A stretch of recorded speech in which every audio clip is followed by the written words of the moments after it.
Den nye kreative fløj er for nylig blevet færdig. Hvad synes folk egentlig om den? Det har vi i dag været rundt på Eski og spørge elever og lærere om. Hvad synes du om de nye C-lokaler?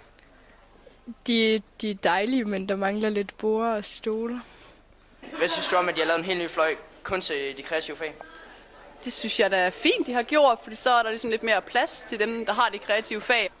Jeg synes, det er noget værd pis. Vi går og brugt det på NV og biotek og sådan noget.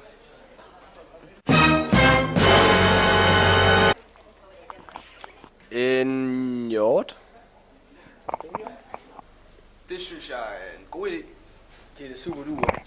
For dramafolkene, at de ikke skal rende rundt dernede i bunden af indfløjen. Ja, man kan sige, altså det sted, de var før, sådan helt dernede i bunden, det er sådan ret afsides og ret, hvad kan jeg sige, ekskluderende på en eller anden måde. Dramasal. På samme ekskluderende sted at være på en eller anden måde. Og så er det jo måske meget fedt, at de har sådan en stor også litteraturområde udenfor, så er det fedt nok, at man også får et billedkunstlokaler, der var her før, de var i så god stand, så var det nok, at man ligesom får noget, der er lidt bedre stand derinde. Jamen, som idrætsmand, så synes jeg jo, det er godt med nogle gode faciliteter derovre, så det kan jeg ikke være ked af. Er du ikke træt af, at de ikke har brugt dem på idræt eller noget andet? Nej, idræt er sådan for det meste rimelig godt tilgodeset også, så det er okay.